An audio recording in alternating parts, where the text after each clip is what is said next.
Hello cookies.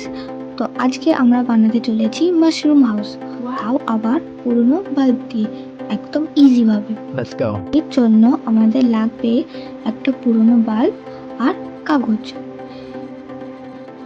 এবার আমরা কাগজটাকে ভালো করে মুড়ে নেব। এখানে আমি একটা A4 সাইজের পেপারের হাফ নিয়েছি। কাগজটা ভালো করে আঠা দিয়ে আটকে দেব, যাতে একটু হাইট ক্রিয়েট হয়ে যায়।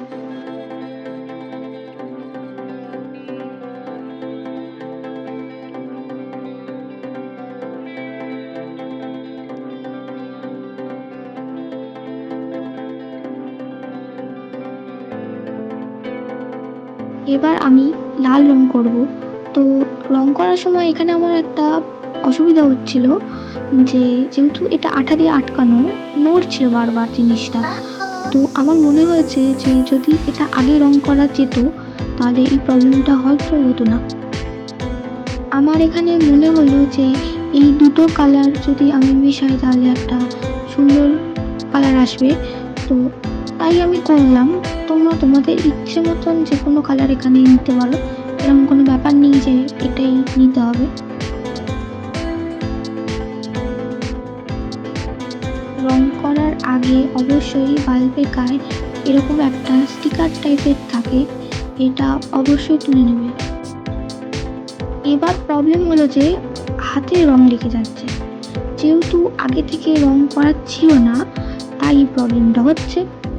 ওই জন্য আমি এখানে একটা ঢাকা নিলাম, নিয়ে তার উপর এই জিনিসটা রাখলাম। এটা আমার অনেকটা সুবিধা হচ্ছে রং করতে। আমি ঢাকাটা ঘুরিয়ে ঘুরিয়ে খুব সুন্দরভাবে রংটা করতে পারছি। যেহেতু আমি মাশরুম হাউস বানাচ্ছি তাই ঘরের দরজা জানলা বানিয়ে নেব এবার।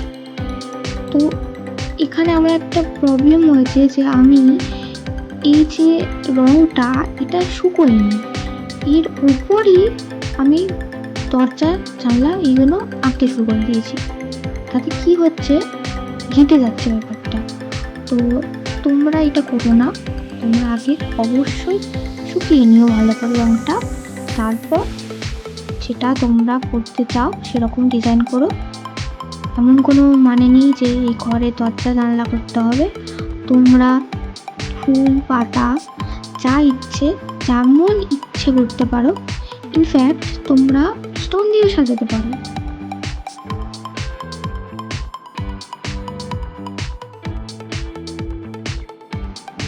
আমি এবার এখানে সাদা রং দিয়ে মাশরুমের মতো ডিজাইন করার চেষ্টা করছি। প্রথম থেকে একটু ছোট ছোট করছিলাম, তারপরে দেখলাম জিনিসটা মোটেই ভালো লাগছে না, তাই একটু বড় দেখে গোল গোল করে এঁকে নিলাম। তোমরা এখানে যেমন বললাম কি স্টোন ইউজ করতে পারো, জিনিসটা ভালোই লাগবে। আর তোমাদের কাছে যদি কোনো নতুন আইডিয়া থাকে তাহলে সেটা অবশ্যই আমার সাথে শেয়ার করো।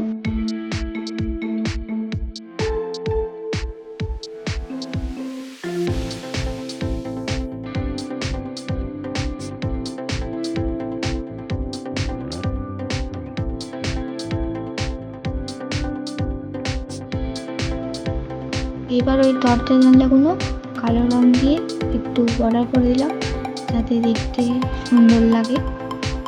তো এটা হলো আমার ফাইনাল রেজাল্ট। কেমন হলো জানিও। ভিডিওটাকে লাইক করে দিয়ে চ্যানেলটাকে সাবস্ক্রাইব করে দিও। ধন্যবাদ।